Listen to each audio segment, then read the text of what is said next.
Hi, this is Jason Moreland from 28storms.com with your weather update for this early morning hour of January 6, 2011. It's been a rather tranquil period ever since we had that severe weather outbreak on New Year's Eve, but it looks like things are going to become more active once again. Here's a quick look at the water vapor imagery across much of the United States. It's fairly quiet right now, but you will notice that there is a weak Clipper system passing through the Great Lakes. That system looks fairly weak at the moment, but there may be some surprise snowfall accumulation totals for portions of New York. We'll get into that shortly.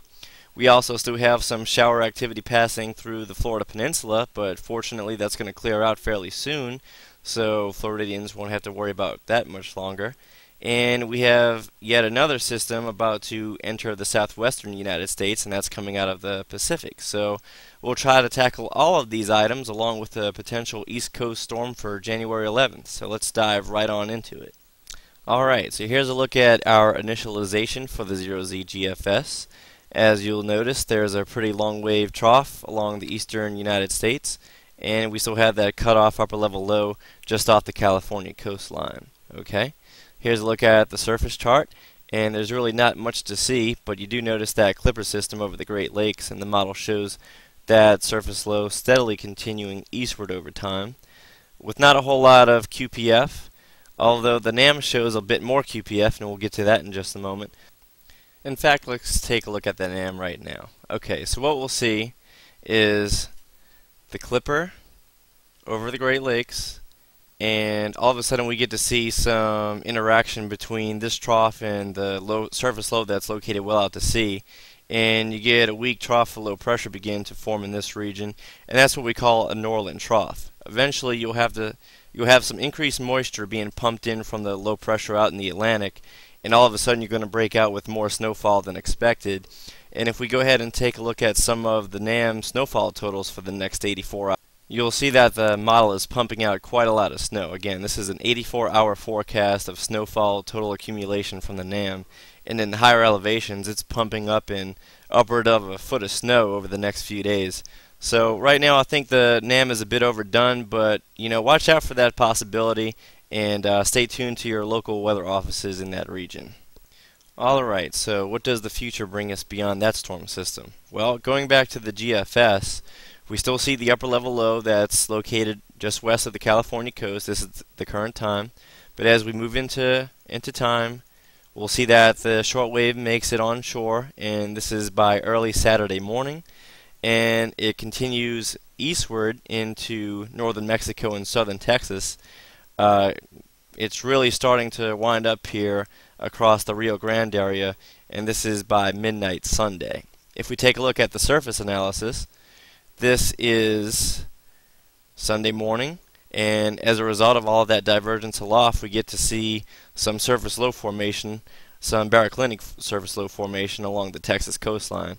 At this point, we have a lot of heavy rain breaking out between Brownsville, Corpus Christi, Galveston, all of coastal Texas, and this surface low will really get going over the next few days, as you see on the model run.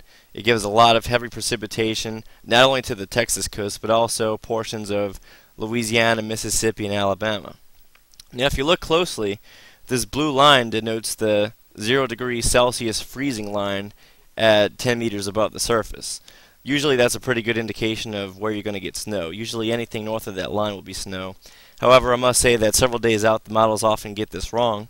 Nevertheless, the model is showing a decent snow event across much of central and northern portions of Mississippi and Alabama. And I don't want to forget portions of southern Arkansas either, because the model is showing snow in that area as well.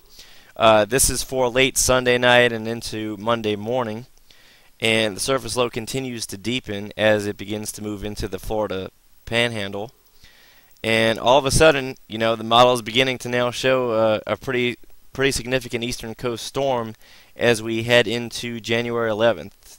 Okay, so this is about 120 hours out, and as we go into Tuesday, the low is now beginning to ride up the coastline.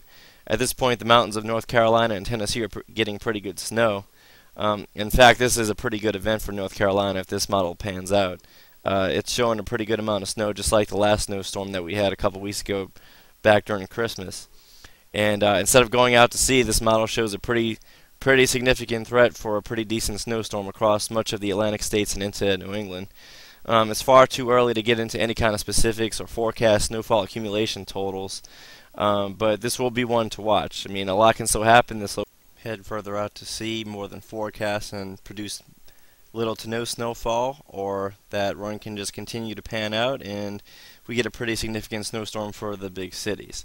So to summarize, we have some shower activity over Florida, but that's kicking out. We have the Clipper system over the Great Lakes that can produce an upward of 6 to 12 inches of snowfall over the elevated areas of New York, but we'll see if that actually pans out.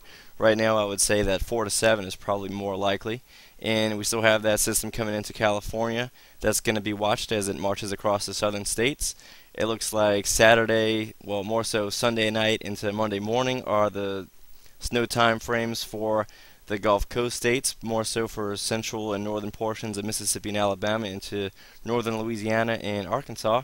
And then finally we're looking at a potential major East Coast snowstorm if the GFS pans out for the Tuesday time frame of next week. But again, a lot can change, so keep on coming back, keep checking up with the weather here at 28storms.com, and we'll try to keep things updated as much as possible.